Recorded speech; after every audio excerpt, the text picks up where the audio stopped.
Success అంటే ఈ రోజులలో యెస్ మనీ మేడం. మాత్రమేనా? ఇంకేమైనా ఉందా? మీ డెఫినిషన్ ఏంటి సక్సెస్ అంటే?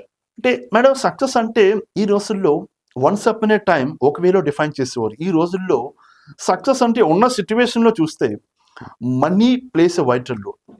ఓకే. సక్సెస్ అంటే నా దృష్టిలో అండ్ ప్రపంచం దృష్టిలో మీకు రెస్పెక్ట్ ఇచ్చారంటే సక్సెస్ అంటే మనీయే మేడం. ఇంకేమీ లేదు. అండ్ ఎందుకంటే ఈరోజు మన దగ్గర ఎంత పెద్ద ఆఫీసర్ అయినా ఉండొచ్చు. మన దగ్గర మనీ లేకపోతే సొసైటీ రెస్పెక్ట్ ఇవ్వదు. వేరెవర్ యూ సీ మీరు ఎక్కడికెళ్ళినా మీరు ఫ్యామిలీ ఫంక్షన్స్‌కి వెళ్ళండి. ఎక్కడికెళ్ళినా ఏ కార్‌లో వచ్చాడు? ఏ బైక్ మీద వచ్చారు? దాని వెనకాల బ్యాక్‌గ్రౌండ్ ఏంటి? అనేది చూస్తారు తప్ప మీరు ఎంత పెద్ద ఆఫీసర్ అయితే మీ దగ్గర మనీ లేకపోతే రెస్పెక్ట్ ఉండదు. అంటే వన్స్ అపాన్ ఎ టైమ్ ఇప్పుడు వేరు. ఇప్పుడు సక్సెస్ ఎలా చూస్తున్నారంటే కేవలం మనీతోనే మాత్రమే చూస్తున్నారు. రిలేషన్స్ కూడా మనీ రిలేషన్సే. నేను అడుగుతున్నాను. ఇప్పుడు మీకు ఎవరికన్నా ఎక్కువ ఇంపార్టెన్స్ ఎప్పుడు ఇస్తారు? ఎవరికన్నా ఎప్పుడు కాల్ ఎప్పుడు చేస్తారు? ఎక్కువ ఇంపార్టెన్స్ ఎవరికిస్తారు? మీ మదర్‌కా? ఫాదర్‌కా? బ్రదర్‌కా? సిస్టర్స్‌కా? ఎవరికైనా అడుగుతున్నాను. ఎవరికిస్తారు? ఏ రిలేషన్‌కి ఎక్కువ ఇంపార్టెన్స్ ఇస్తారు? నేనా? Yes madam. మదర్‌కి.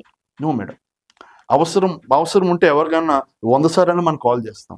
మనం ఎవరైతే ఎప్పుడైతే నీడ్ ఉందో అక్కడే ఎక్కువ ఇంపార్టెన్స్ ఇస్తున్నాం. ఓకే. ఈరోజు ఎందుకు పీపుల్స్ మిమ్మల్ని రెస్పెక్ట్ ఇవ్వాలన్నా మనీ ఉంటేనే ఈరోజు సమాజంలో వాల్యూ.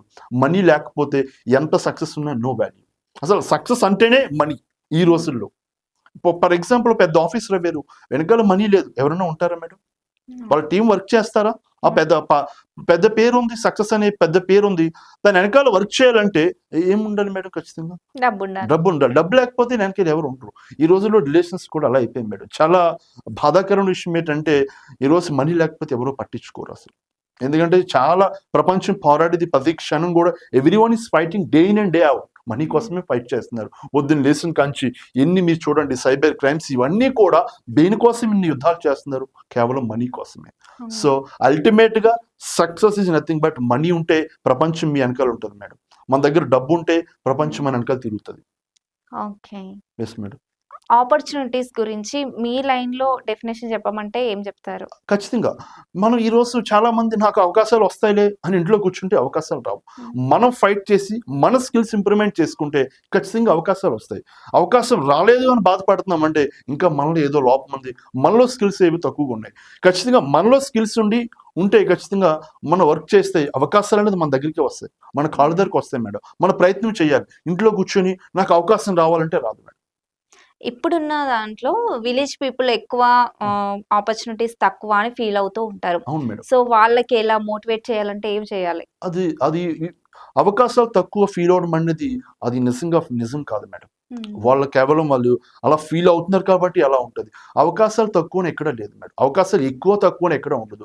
ఎప్పుడు నిరంతరం కూడా మనకు అవకాశాలు ఉంటాయి. We should focus on that. మనం దేని మీద ఫోకస్ పెడితే అది వస్తది. అవకాశాలు లేవు అని అనుకుంటున్నారు కాబట్టి అవకాశాలు ఉండట్లేదు. అవకాశాలు వస్తున్నాయి. హార్డ్ వర్క్ చేస్తే ఖచ్చితంగా ఈరోజు ఎంతోమంది విలేజ్ బ్యాక్‌గ్రౌండ్ అబ్దుల్ కలాం గారు ఒక విలేజ్ నుంచి వచ్చినోడు. స్వామి వివేకానంద గారు విలేజ్ నుంచి వచ్చినోడు. ఈరోజు ఎవరన్నా మీరు తీసుకోండి.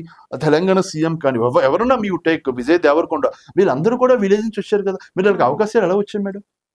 They did a lot of hard work. అవకాశాల కోసం వర్క్ చేశారు, స్కిల్స్ పెంచుకున్నారు. అవకాశాలు వాళ్ళ దగ్గరికి వచ్చి యుటిలైజ్ చేసుకున్నారు. అవకాశాలు రావట్లేదనేది అది తప్పు మేడం అది. ఎప్పుడు అవకాశాలు చిన్నవి పెద్దవి ఉండవు. అవకాశాలు లేకపోవడం ఉండదు. అందరికీ కూడా అవకాశాలు ఉంటాయి. మన ప్రయత్నం పెట్టి మనం మనస్ఫూర్తిగా ఎఫర్ట్ పెడితే ఖచ్చితంగా అవకాశాలు వస్తాయి. ఓకే.